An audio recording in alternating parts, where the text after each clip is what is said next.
দেশকে অনেক ভালোবাসছে, এই জন্য আমার স্বামী জান দিয়েছে, নাইলে আমার স্বামী পালাই আসতে পারতো। আমার স্বামীর সঠিক বিচারটা চাই, আমি ফাঁসি চাই, ফাঁসি চাই, ফাঁসি চাই, আমার স্বামীর ফাঁসি চাই।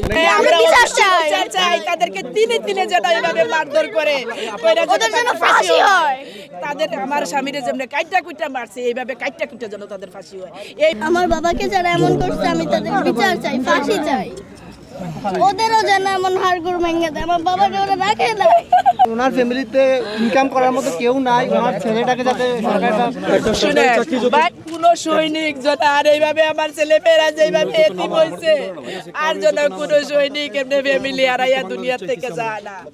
সন্ত্রাস মুক্ত একটা বাংলাদেশ চাই আমরা, আল্লাহ সোনার বাংলাদেশ। আমার স্বামী দেশপ্রেমিক, আমার স্বামী দেশপ্রেমিক। ফ্যামিলিকে সময় না দিয়ে আমার স্বামী দেশের প্রতি আন্তরিকতা বেশি ছিল। আল্লাহ আর কি বলবো, আমার ছেলেকে যাতে এই সন্ত্রাসকে দেশ থেকে একদম শেষ করতে হবে, ওর ফাঁসি চাই আমরা। এই কোনো সন্ত্রাস বাংলাদেশে থাকতে পারবে না। আমার স্বামী দেশপ্রেমিক ছিল, দেশকে খুব ভালোবাসতো, ফ্যামিলির থেকে বেশি সময় আমার স্বামী দেশকে দিত। আমি এই সুষ্ঠু বিচারটা চাই আমার স্বামীর।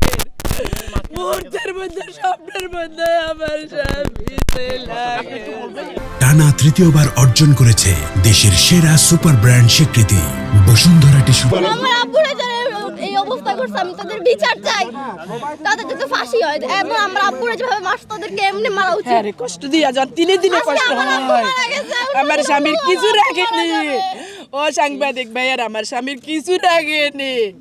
এত কষ্ট দিয়েছে, সে দেশদ্রোহী ছিল না, দেশ প্রেমিক ছিল রে। ও ভাই, ও আল্লাহ, বাংলা সরকার কাছে আবেদন যাতে বাচ্চাগুলো দায়িত্ব সরকার নেয়, বাংলাদেশ সরকার যাতে বাচ্চাদের কাছে আমার একটা আকুল আবেদন। আমার এই দুইটা শিশু, দুইটা মেয়ে, আমার একটা ছেলে আছে। আমাদের আঙ্কেল দেশপ্রেমী লোক ছিল, ঠিক আছে, তার জন্য ওর দুইটা মেয়ে একটা ছেলে, ঠিক আছে, ওদেরকে নিয়ে এখন কোথায় যাবে? সরকার একটা ভালো একটা পদক্ষেপ নিয়ে, ঠিক আছে, ওদেরকে লেখাপড়ার জন্য, ঠিক আছে, একটা ভালো একটা পদক্ষেপ নিয়ে ভালো একটা পজিশনে পৌঁছাই দিবে। আমার আন্টির পৃথিবীতে কেউই নেই, আমার আঙ্কেল ছিল, ওয়ে ফ্যামিলি পালতো। এছাড়া, ঠিক আছে, যেই সন্ত্রাসীরা মারছে আমরা ওদের ফাঁসি চাই। কি কিছু বুঝছেন? আপনাদের কাছে এতটুকুই আমাদের দাবি। তুমি কিছু বলতে চাও? বিচার চাই, আল্লাহর কাছেও চাই, আপনাদের কাছেও চাই।